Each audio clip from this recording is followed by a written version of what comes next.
have a lot of ranged agi heroes on the table for Liquid, and that low base armor of the monkey makes him super, super vulnerable. It's tougher to counter later in the game, though. Now with the change to Troll Warlord, he used to be a really good counter to this because, of course, you get up the bash, he can't do anything, he can't get his Jingu, he can't stun. But now all you do is throw a pretty low net on people. So 5 seconds things have kind of changed in that matchup. It's actually no longer heavily weighed towards the Troll Warlord in late game. Poor Troll. I mean, I know, you badly want to make Troll support work. I mean, it's still kind of, that's a different discussion, Alan. We can do like a 5-hour podcast why that support works. But focus on this game, like you said, there are options for them. They could look towards a ranged hero, like you said. It would mean the Magnus wouldn't get full value, but at the same time, it's not a bad choice. Okay, or get one that gets both. Now, this is the I thought they were going to pick this third and not fourth, but once the PA was banned, I definitely phase and Monkey King changes that calculus. Not at all. Especially you see people building Dragonlance, obviously. More and more people was shocking to me at first, but more and more people are going that attack range talent, level 25 on the Terrorblade, and with that talent, you can be firing into the Wukong hand against the Monkey. Yeah, with the sudden changes, it's not too surprising either. It should also be highlighted that with the Terrorblade, people are going, okay, well, you're just talking about Magnus and how he doesn't get the best value unless, it's a melee hero. The thing about Terrorblade is he's going to farm fast in Metamorphosis. Well, Magnus makes sure that his farming rate is still just as high when he's in melee mode. And it's a very good point. Unlike in one of the games that you saw the Final Tribe have a little bit of trouble with their Terrorblade, you have the natural farm accelerator. Magnus. Exactly. Meanwhile, you look at TFT, and so far, your Axe is going to farm well. Cole can be left to shove a lane. The Monkey King is going to have to be active. I mean, anticipating this is likely their mid, but they have final pick. You can run the Monkey King in the outer lanes, but I think from what I've seen recently, you just want him that mid lane so that he can just gradually rotate and get more aggressive. Because once you get Jingu, you want to flip it into another kill. You don't want to stop at one. Super interesting that it's the Final Tribe that are the ones that ban the. Because Pugna would be thought of in a lot of contexts as a counter, but they're the ones that take it off the table, and I wonder if they're sort of thinking back to, they could always pivot into some kind of, I mean, Terrorblade Animage, right? It sounds like the most idiotic thing, but when you're talking about these, they're both able to, build 3 or 4 Wraith bands. I don't know. I would have said Monkey King Animage was absolutely nuts, but Liquid just ran that. I mean, that one's a little bit different in that I think Monkey King can do a very different role from the anti-mage, whereas anti-mage TB more similar, right? I agree, but what I'm saying is, you mark my words, you're gonna see a lot of teams at the major. Maybe not by then because we'll have settled down a little bit, but you're gonna see a lot of teams at the major caught off by double super hard carries, because super hard carries are so much better with the stat items being. That kind of fits it. Yeah, that is much more what you were saying about the Monkey King. The reason that he functions so differently is because, even before he gets those big items online, he has those spells that can function well in mid-game skirmishes. Gyro is sort of the classic hero, and he benefits so much from the early BKB patch. Sadly, we will not see the anti-mage alongside the Monkey King. It's the Arc I don't instead. think that's the pick. That is, I really... First of all, I hate that hero, period. But I really, really hate that hero in this patch. I think it's way... Yeah, other than the exploits that I was talking to you about last night, like you can actually get the permanent stat gains such as Lion and Slark off Tempest doubles. Out, right? That's got to be wrong, right? Like, but at the same time, it's the way it's coded. Should be getting the Finger of Death buff for killing, but like even when you look beyond that, it's the way this hero functions. I think Lizard has always said it really well. Is this hero is kind of designed in the way that he drags out the game a lot longer, and while you can win games, it's usually not off the back of directly of the actions of just what the Arc does, and the moment things start to go badly, it's just this giant ball of gold being lobbed at your opponents. That's right. So what you need, the idea behind the Arc Warden pick here is not a bad one. Liquid does not have a hard save. Okay, so neither one of these heroes, neither the Terrorblade nor the Gyrocopter are necessarily going to want to get into that bubble alongside the Arc Warden when there's the possibility of counter initiation from the Axe, the Monkey King coming in with the ult, and all the sustain coming out from the Dazzle, which is going to be run in a support role this time. So it's not a bad idea, but I feel like this is an example of a lineup coming out here from Liquid. This lineup plays at a much faster tempo in 720 than it would have in 719, any of the versions. And I think that's what the Arc Warden pick really misses out on here. It misses out on the fact that this Liquid team is actually much faster than you. Yeah, it's the item choices, especially as well. When you think of Arc Warden, where he goes hasn't really changed. He's going to want to get a Midas at a good time. He's going to want these Necronomicons, these type of items, and then maybe Maelstrom as well. It's all about farming. And as we've seen from practically every game so far, if you're the one farming, it's usually like you just trying to dodge your opponents and recover. Because they're probably deathballing you at that stage. Yeah, and again, it's the X factor in this is always, especially in the last 2 patches in Dota, has always been the laning stage. And you're gonna end up saying this as an analyst in a lot of drafts, and you're going to end up looking bad in retrospect when, for example, in the Medusa game, Medusa just won her lane so hard against that Fata Morana, had such a good early game, and was off to this huge net worth lead that their lineup didn't look greedy. But I think this something similar needs to happen to this Arc. It needs to have just a ridiculous. Doesn't need. They have station 3 heroes top on side Liquid. In a little trouble here. Kuroki's taking a lot of damage, but he'll be fine. You're a Bane. Meanwhile, look at this Courier. I mean, this is just poor usage of Courier, guys. You should keep this back in base, not use it to scout. Which, we should actually talk about that change, because it is a huge change for Monkey King now. Mischief giving you that invulnerability window. It means you can actually dodge RPs. That is one of those that seriously with this patch makes me question is Icefrog AF. There is no other hero in the game that has an active 0.3 second invulnerability spell that requires no skill point investment. Like, that's ridiculous. Even, by the way, even the fact that you always change into a courier now when you're nearby a courier is actually a huge buff to Mischief, because the courier has much faster move. It has higher than your base move speed. It has much faster move speed than you waste less time. Any of the other units.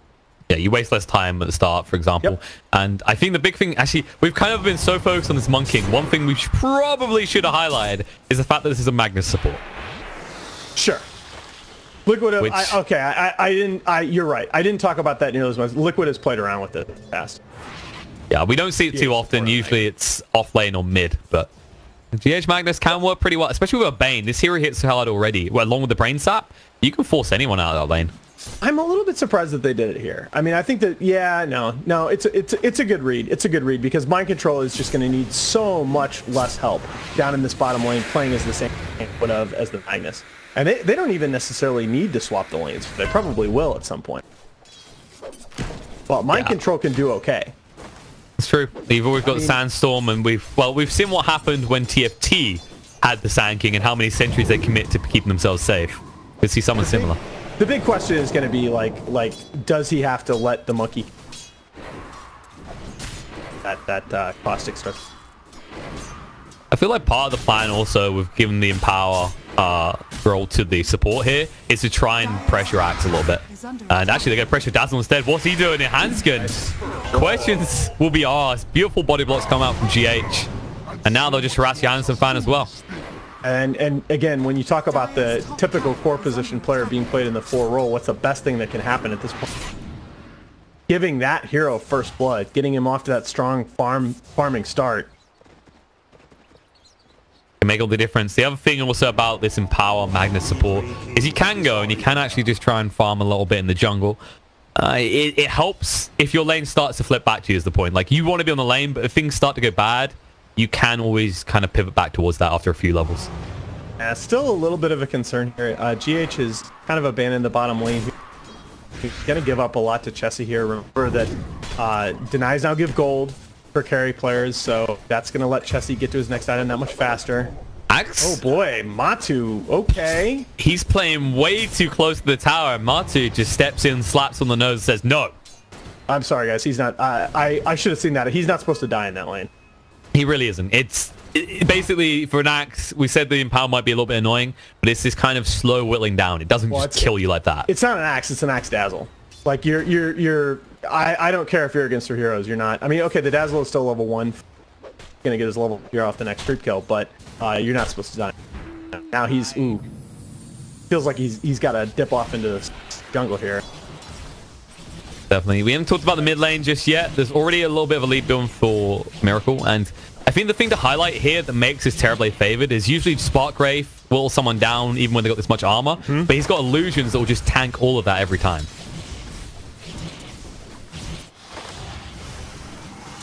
Mind control. Oh god, he's gone.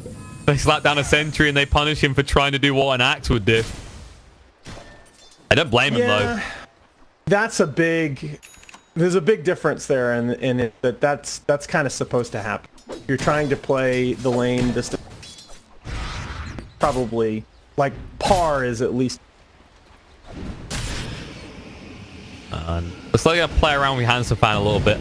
Skewer him back and still on the cliff, big boy. Oh, all right, that was. He's TP's back cute. To base actually. Yeah, he's ready for that. It's sort of cute. It does cost him a little bit in lane.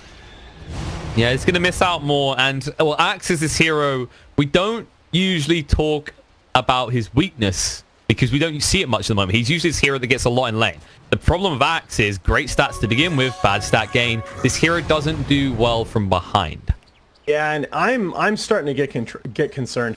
Is what we talked about with mind control sort of trying to tread water in this bottom lane is not happening. He's level 3. He's probably going to be 2 levels down on the Monkey King, who's more than halfway to 5. But look at the difference here. The 2 liquid supports are just sort of, they're kind of hanging out in this area of the map, thinking about a play on mid, maybe hoping for a courier snipe. That's just not going to happen. No, they decide against that. They're not using their time well. I think it was once they saw Dazzle, they were actually going to go because Mind Control, he was coming in from the other side. But the moment they saw Dazzle, they realized there's no potential chance there because if you force that fight, Error TP's in. That's a huge bulk of damage that can come out from Illuminate, even on level 1. Bounty runes go here. Looks like it will be 2 apiece. So not too bad. This Monkey King's gonna be big. The Monkey King is the big concern. The Axe seems to be neutered somewhat. What's your answer to Monkey King though? I don't feel like anyone can really come down here right now to deal with this. He's getting too much XP and he does too much damage already. Well, and Mind Control. You're kind of you're left in the situation as you often are with these 3/4 tweeners. You got to get both of them online. Stuns canceled. He's gonna die again. Yep. He went for the TP, but he got disrupted. Oh. Yeah, that's problematic. And because Chessie got the Jingu, look what he does. He goes straight back to lane just in case Kuroki hangs around. And he's not going to miss any of that wave. He's like, look, if they're allowing me a free lane, I am going to absolutely maximize. Very smart. Meanwhile, on the other side of the map. Now, I talked about the tempo concerns with their lineup. This Liquid lineup is now going to be very, very slow, at least until 15 minutes. I mean, that's the thing I want to talk about is like, when's your power spike? Because you're going to be waiting a while for this gyro, right? This isn't an IO empowered gyro. It's an empowered gyro in a different form, but you're going to have to start stacking maybe to allow him to just accelerate, but I don't see a single stack happening. Yeah, and look at, they're going to try and get the gyro back into it with a kill on the Monkey King bottom. This is a decent move, but... They can get him low. Can they finish him off? Shockwave, skewer in, they'll find him. But Matuma Man in response, the Poison Touch might tick him out here. He'll go down. Eliminate won't even get a chance to finish him off, but Kuroki falls to Handskin as well. And can they get GH is the question. Poison Touch on cooldown for 10 seconds. This is a very fast Magnosaurus. He should be fine. Yeah, as 2-for-1 trades go, I think that's probably not horribly bad for Liquid because look at it, it gets the gyrocopter to level 6. Stops. He's now even in XP with the Monkey King. Stops from farming. Not just that, as we just saw mid, it gave the opportunity for Miracle to take that tier 1 tower, which is so important. That's the sort of missing variable in the equation. That you've now allowed that Terrorblade to take your ridiculously early on. That's the thing. That's a deception, right? As we look at this, we see a gyro. We're like, he's got to be the key focus for this drop, but it is still the Terrorblade that it comes down to, and he's still doing fine. All right, Kuro down here may be going down under a lot of pressure. He's pretty deep. He's just tanking it. He knows they're lurking around somewhere, and he doesn't want Matuma Man to be the one falling. I'm gonna think at least final tribe about putting a little pressure on this bottom tower. The Arc Warden, you can't afford to fall behind in towers here because the Arc Warden is gonna have so much space. Speaking of the Arc Warden, it looks like he's going to Necronomicon. Don't get confused, folks. He hasn't forgotten that Aquila doesn't exist anymore. All right, that's not what this is. I know what you're all thinking, all right? You can get Ring of Protectors from the side store. Surely he's going to double Aquila. And again, this is it's telling, right? He's respecting the potential tempo coming out from the doesn't feel like he can go. The tower, the tier 1, his tier 1 tower falling so quickly probably plays a role. You know, I've actually got a new theory on why Aquila was taken out of the game. Right? It's like they already started nerfing. They could have nerfed them more. But what it really was is Ice Frog heard the casters. He was like, some of them are calling it Aquila and some of them are calling it Aquila. And none of them seem to realize it's Akala. All right? And that's what it was. He was just frustrated at us for pronouncing it wrong. So what did Iron Talon do wrong? I didn't hear anybody saying Iron Talon. It's meant to be Iron Aaron's gonna fall down here. Talon. Another nice setup behind a call down. They'll get another one, actually. Similar area of the map. They're gonna get 2 kills for this. Oh, Balance Strike slows it down, but Tin Man goes abort straight away. But Kuroki, he can't get out quick enough. He's going to turn around for the brain sap opportunity, but he's out of range. I can't argue with that. That's respecting the shrine is what that is right there, because I think in most other areas of the map, Liquid would have been confident enough to try for that. But Matamuman, because he knows he's directly downhill from that shrine, there could be 2 or 3 more heroes coming to join the fight. He TP's out fairly quickly, which is what to the extra support. Monkey King just trying to run around the map looking for a pickoff opportunity. Meanwhile, the pickoff will happen top. Axe been found. Epicenter goes off with time. He can't even activate the call. Yeah, and Liquid getting there, you know, we expressed the concern that the 3 and 4 position players were going to have a hard time both getting resources, but they're doing that by setting up kills. R&D, GH up to level 4, 2 points in the Empower, and you can already see the effect on the Terrorblade, who with that Empower and the Metamorphosis is hitting for 275 damage. Well, I said those things, I forgot to mention, folks. The Wraith Bands are important. Only 3 this time, is going for the Dragonlance next. Look at now Liquid having vision up the enemy side. They understand that if they can limit the space that Arc Warden have to farm, they're just not going to be able to get online in this game. Terrorblade's already doing what you need. Yeah. With the 3 Wraith Bands. I mean, that's kind of the key thing to look at here is a battle between the Monkey King and the TB to who can take control of the game. Because TBs, when you see them ahead of everyone in net worth, I mean, in fairness, he did get nerfed, a load of changes with the latest patch, but historically, whenever we see a TB ahead in terms of net worth, it doesn't end well for the opponents. Well, and it's also just about, like, where is the Terrorblade able to play? We made this point in the last game, right? Like, if the Terrorblade is able to play on the enemy side of the map and just hit towers, he feels like he's doing his job even without all these items. When he's forced into skirmishes, that's when he needs the item. Absolutely. And he's going for that Manta next, which is fair game. It's almost always a good choice from Terrorblade. I'd say always. I don't think there's been a single game I've ever looked at and gone, Manta was a dumb choice. Oh yeah, absolutely. I think even though, you know, it's not, Manta is an individual item. I started having a problem with Manta when it's like these ridiculous Manta Lincoln's build on Bushi's, but Manta by itself is usually a solid choice. Especially the way you can use it. Of course, it does have... Oh, I think the other difference with putting on a Medusa, of course, is range versus melee on cooldown. It's something a lot of people always forget about. But looking at this so far, Sand King, he's got a long way to go before he has that Blink Dagger. But as we said, the pressure, it kind of feels like it's on TFT because, as we said, the Terrorblade is eventually going to get there. So when I look at TFT, I'm looking at the blink timer for the Axe, and he's still got just as long to go as the Sand King does. Yeah, and again, it's just, I hate to sound like a broken record, but I'm always thinking about the left portion. Dire has their 3 towers left, and Radiance lost their top 2 tier. And Dire might have a kill. Your Hands fan getting low. The cooldown hold in place with the Epicenter. They're going to turn around though. The Wukong goes down. Boundless Strike doesn't touch on the Mind Control. Nightmare connects on the Dazzle though. And they'll turn that into a kill pretty easily.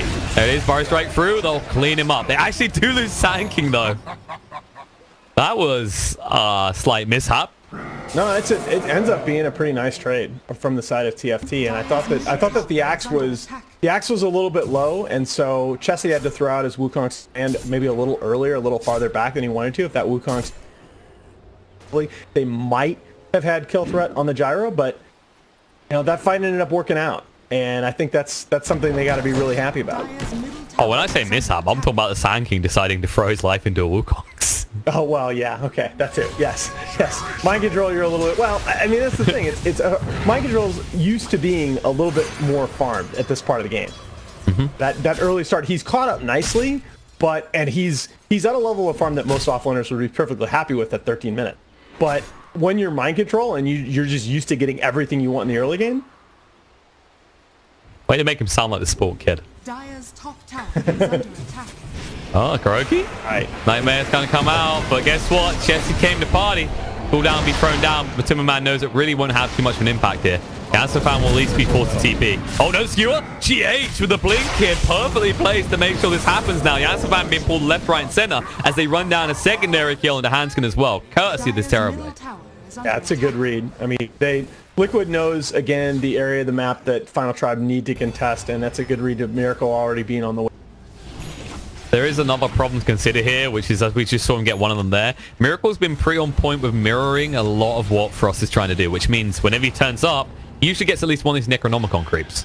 Yeah, he's getting the Necronomicon creeps, and because Frost felt the pressure to go to Necro first, he does not have that Midas up, and he's still a little ways away from it. He's going to have it by 15 minutes. Not a bad part-time, but his farm is not going to accelerate like other an Artesia would be right now. I'm watching the Axe and the Sand King again, very close still in terms of gold, getting very close to those Blink Daggers. And the big impact comes out for both teams. Of course, the difference is that you've already got that Blink Dagger on Magnus on the side of Liquid, so there's always this looming threat of RP. Are you going to try this smoke play here coming out on the side of Final Tribe? They're setting up in the Roche pit. This is very, very risky, but I don't know that Liquid are going to know that this is going on. Oh, that's right. They're going to go for it. Magnetic Field plus the Necronomicon creeps enable it to be pretty quick. They might have this Roshan, and this is massive.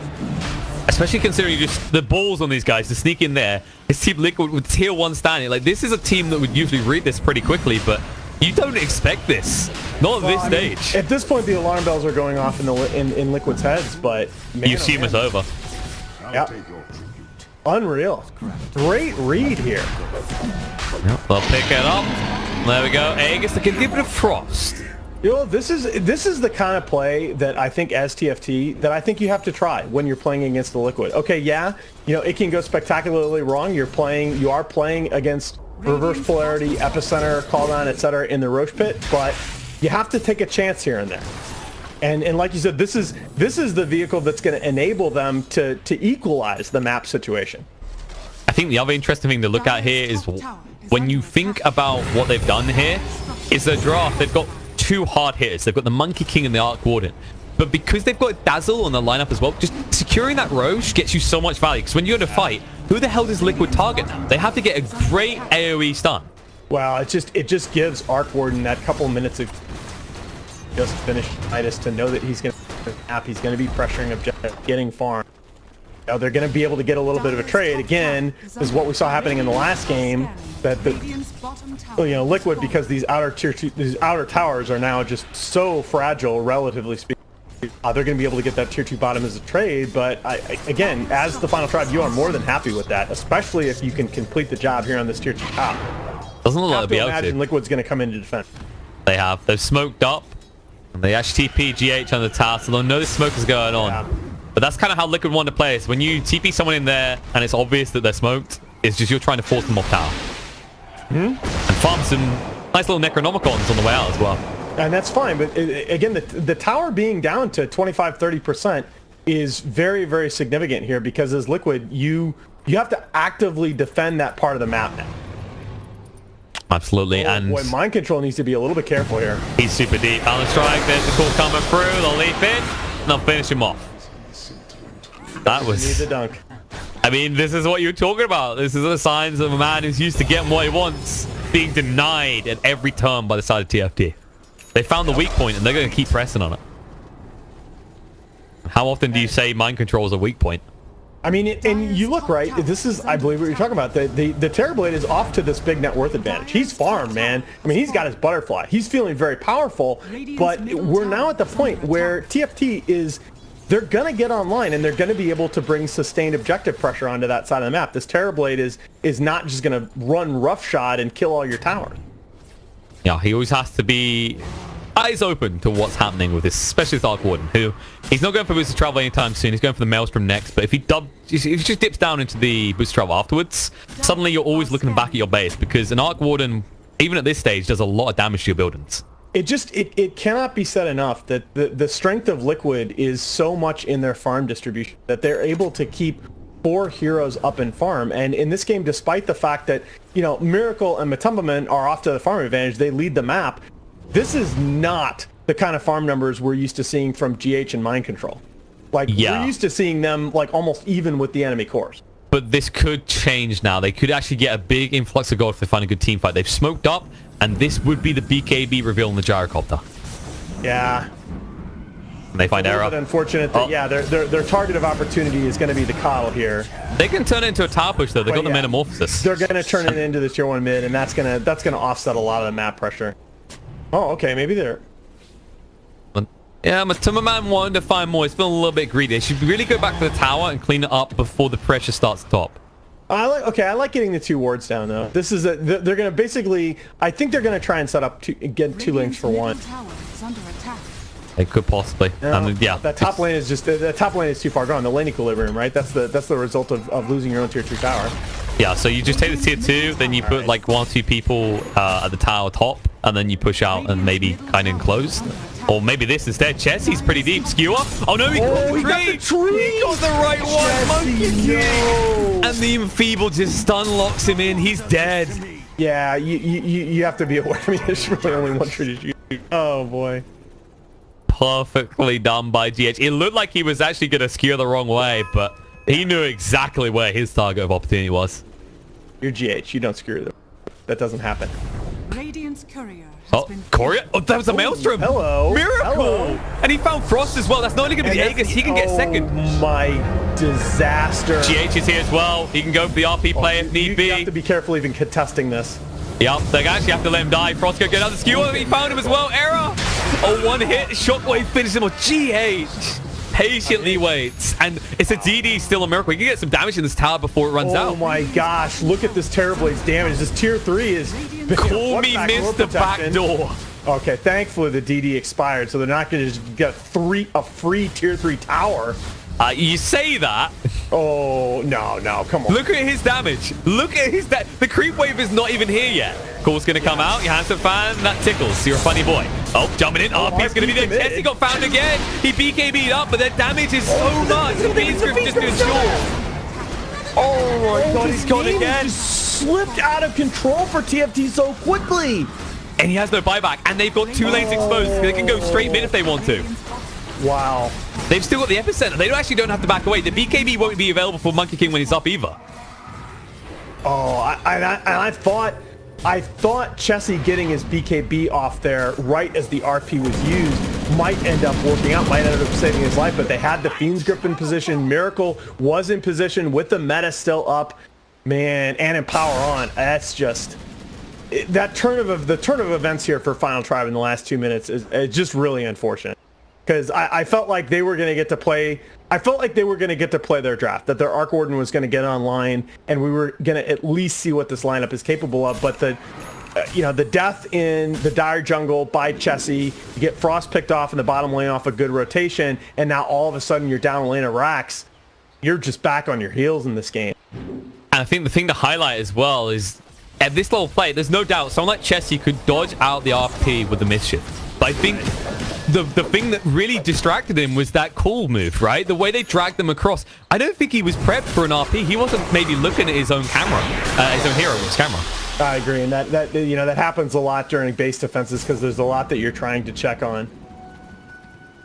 As a result, the net worth lead is building. The difference between the ones at the top increasing is terribly. Look at this man, Miracle. He's hungry for gold, and soon he's going to be hungry for a base.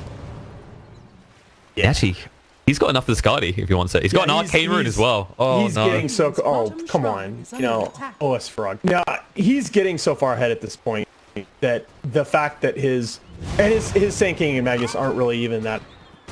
They're like even back, so... This is Liquid Dota, man. This is how they like it. Radiant's bottom shroud. There was a little bit of a feisty fight at the start of the first game, but... And even at the start of the second game, it's just the way Liquid is transitioning between those lanes and the mid game it's on a whole other level.